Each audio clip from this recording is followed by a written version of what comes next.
Hello and welcome to my first Demon's Souls remake video.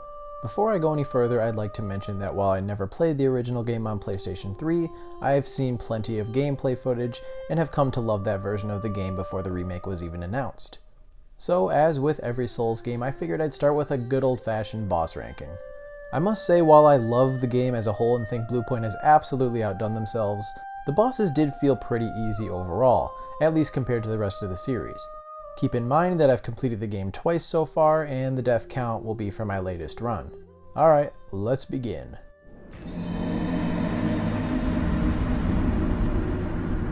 Including this as a quote-unquote boss fight is certainly debatable, but the criteria I'm going with is if it has a health bar, it makes the list. That being said, True King Allant is more so meant to be a lore piece than an engaging final fight. I don't see why it couldn't have been both, but here we are.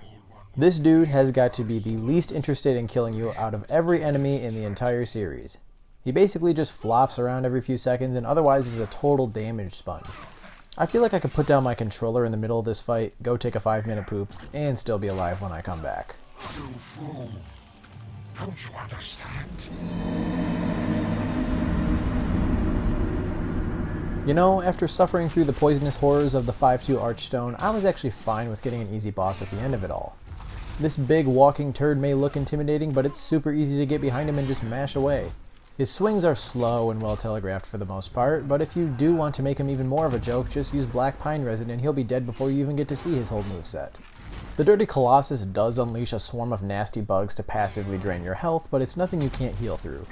I suppose if you try to complete the 5th Archstone early on in your playthrough, this guy could pose a bit more of a threat. But why, just why would you put yourself through that in the first place?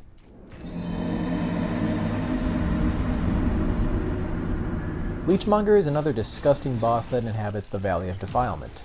The only reason he beats out Dirty Colossus is because I actually did get hit by him a few times, but these attacks do pathetic damage. Once again, trying to beat this boss early in your playthrough could result in a rather unpleasant experience, but even then I feel like you could easily heal through his tsunami of leeches and come out on top. I forgot to mention that the Leechmonger can actually heal himself as more leeches join his person, but all you need is a consistently half-decent damage output to put him down for good.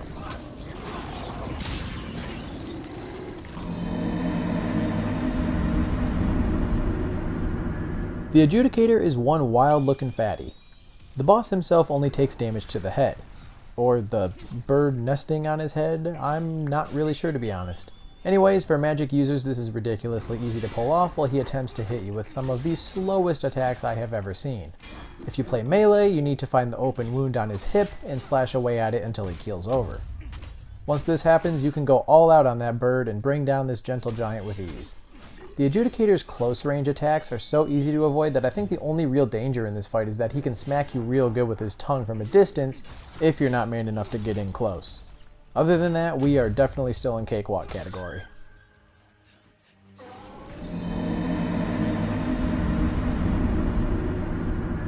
It should come as no surprise that the boss fight that started it all is nothing too challenging. Much like many of Demon's Souls bosses, the Phalanx fight is more so about finding a devastating weakness in your enemy rather than overcoming brutal difficulty. The blob itself can't do any damage to you, but it is surrounded by spear and shield minions that serve as its last line of defense. They are about as close as you can come to being in any real danger in the fight due to their ability to hurl spears at you, but avoiding them is quite easy in the arena provided. Thankfully, these enemies are also extremely weak to fire bombs and pine resin, both of which you can easily collect from the gates of Boletaria.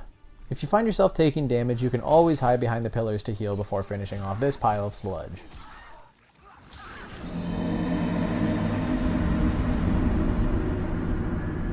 This is usually an online fight, but for the sake of this video I'm only counting the NPC version, which I did go toe-to-toe with in my most recent playthrough. Needless to say, the fight is fairly similar to the online version, but because you're facing a computer, it's really easy to exploit his AI to your advantage. In addition to the basic sword swing moveset, the monk has access to a homing soul mass that can be fired every few seconds, but it does minimal damage. Unlike a human player, this boss can easily be stun locked, and I never once found it difficult to roll away and heal if I did take some damage. There's not much else to say about this boss. It's just like fighting a really easy Black Phantom, which the game gives you plenty of experience to practice before this point in the game.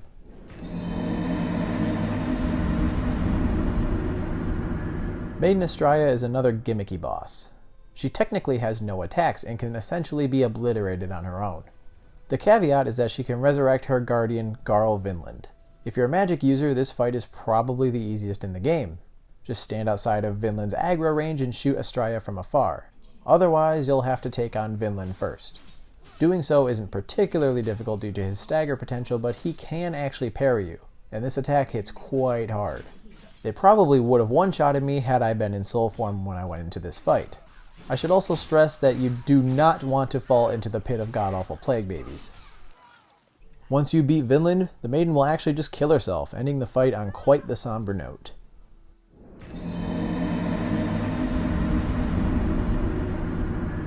The Storm King is a boss that's only hard if you make it that way. If you want to have an easy time, I recommend sprinting to the edge of the cliff and grabbing the Storm Ruler. If you want to make it even easier to mow down the King's minions, you can then proceed to the Weathered Shack just up the hill. You have to kill a set number of minions in order for the King to spawn, but it actually felt pretty nice to get some revenge for all the projectiles I ate trying to make it through the previous few areas. Once the King shows up, you can basically hide behind the shack's walls while he attacks and then get a hit or two in as he passes by. This may not be the most difficult fight in the game, but it certainly is an epic end to the Shrine of Storm's Archstone.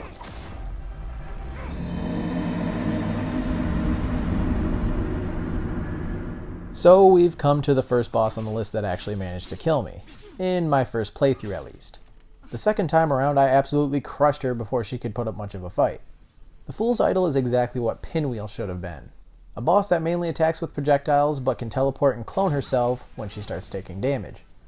Unlike Pinwheel, the idol can actually pose a threat, but only a mild one. The reason I died to this boss in my first playthrough is that I didn't realize that she sets traps throughout the map as she teleports. These traps are only shown to you briefly, and if you step on one at any point in the fight, you're going to get pelted with magic by not just the one idol, but also all of her clones that are within sightline. Thankfully, there are plenty of columns in the arena to shield you if you need some momentary reprieve, and the idol only really gets the chance to teleport 2 or 3 times before she's out of health.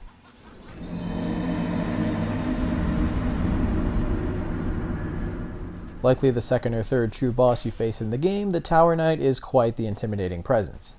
First, let me state the obvious. Kill the archers up top before you even think about trying to best the knight. Doing so will put you in a good position, although some of the knight's most dangerous attacks can be used from a distance. For instance, his giant soul arrow and lance thrust. Both of these attacks can kill you if you aren't fast on your feet. Speaking of feet, once you get in close to the knight, your goal should be to go to town on those feet, because the Tower Knight only takes damage to his head, and the only way to access the head is to bring him down from the bottom up. Most of his shield slams are easy to see coming, and the cooldowns are pretty massive. Just don't get greedy and make sure he doesn't fall on you when you do finally bring him down.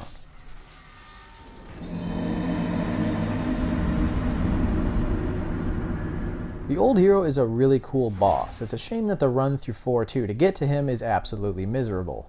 The gimmick here is that this guy is blind, but I can promise you that without the Thief Ring, he can still track you from quite a distance. Do yourself a favor and equip it before you get wrecked, which is exactly what happened to me in my first playthrough. With the Thief Ring, the strategy is actually fairly simple. Get behind the hero, hit him a few times, and then back away until he loses your trail and continues to recklessly swing in front of himself. Greed is punished heavily in this fight because he hits like a frickin' tank. Sprinting, rolling, and reckless swinging of your weapon are all great ways to get yourself killed. But with a bit of composure and patience, this fight isn't too bad.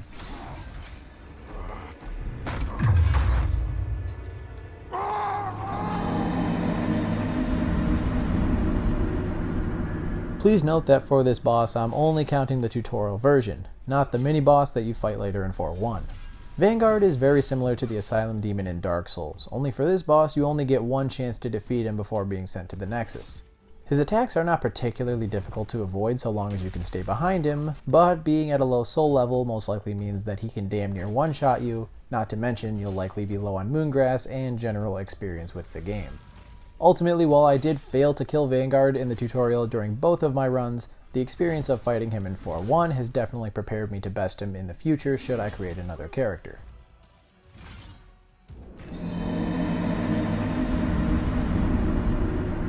People seem to hate this boss, but I actually don't mind the Dragon God.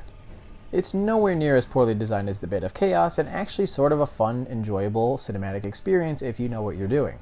Basically, you need to hide behind pillars as you make your way to 2 separate ballistas to bring the dragon down. What makes this difficult is that there's plenty of rubble in your way, and not destroying it quickly enough will get you spotted by the archdemon and subsequently pancaked by his giant fists. I didn't actually have any problems with this fight until I started to make my way to the second ballista. The pillars feel so far apart and it's nearly impossible to remain hidden through the entire track. But I found that you can actually survive being spotted by the beast so long as you have enough HP to last one attack, and make sure to roll behind some cover as soon as you stand back up. Once you fire both ballistas, it's as simple as running over to the injured beast and delivering a finishing blow. This is a mechanically flawed fight, no doubt, but I do appreciate the effort.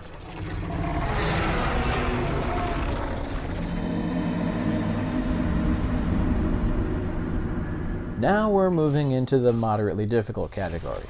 During my first playthrough, I honestly don't think I dodged a single attack of his. Hers? I don't know, man. You basically attack this thing's dick, so maybe it is a male. I found the Armor Spider's moveset to be quite difficult to predict. It can shoot fireballs, annoying webs that prevent you from rolling, and it can give you one hell of a pinch. Oh, and how could I forget to mention, it can actually just light 75% of the arena in flames should you get too close to killing it, but honestly I prefer the ranged attacks as they're far easier to avoid. Shame I didn't play as a magic user.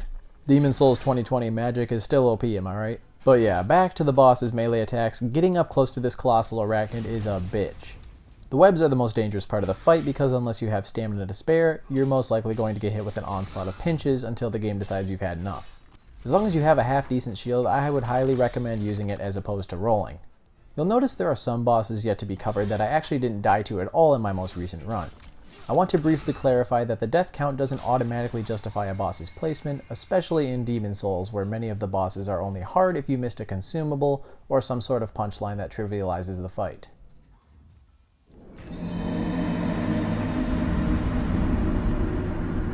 Man, this fight is exhilarating. The Penetrator is essentially the template for FromSoft's later night bosses like Artorias, and he's a damn good one at that. It's a very straightforward duel. His swings aren't horribly difficult to dodge, but they come fast and hit hard, so you'll need to memorize his moveset quickly if you want to come out victorious on your first attempt, as I did. One tip I can give is to dodge around the Penetrator's right side, not his left.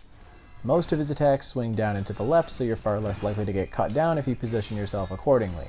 As his name suggests, he does have one attack that straight up skewers you, and while he never actually landed this attack on me, I have seen it land on other players, and it's pretty devastating. All in all, this boss still wasn't as difficult as I thought he'd be, but it just might be my favorite in the game, because it really gets the adrenaline pumping.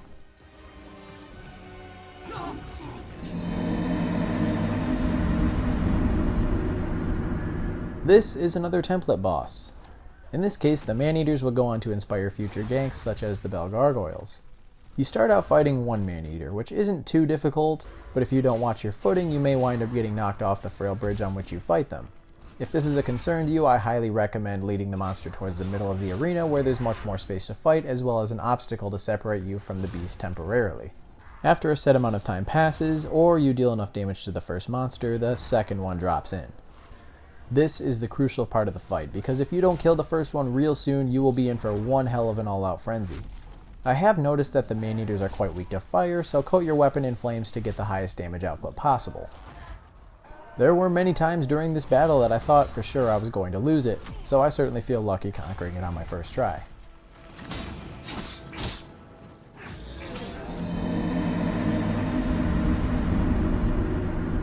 The Armor Spider Archstone might be pretty shitty in general, but at least it leads up to one of the best, albeit hardest bosses in the game.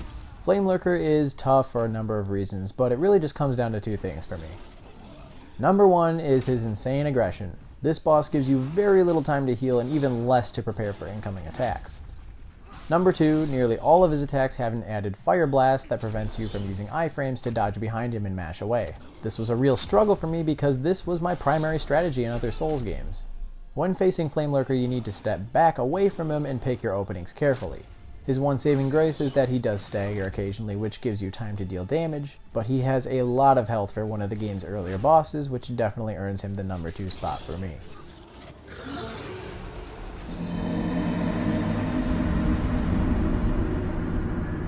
Flamelurker may be the boss that I struggled with and died to the most when combining my first 2 playthroughs, but the true final boss of Demon Souls really is more difficult objectively, and I came real damn close to dying multiple times. First off, this boss has a more diverse moveset than any other enemy in the entire game, hands down. He has basic sword combos, wind gusts, a devastating AoE, and he can even drain a soul level from you.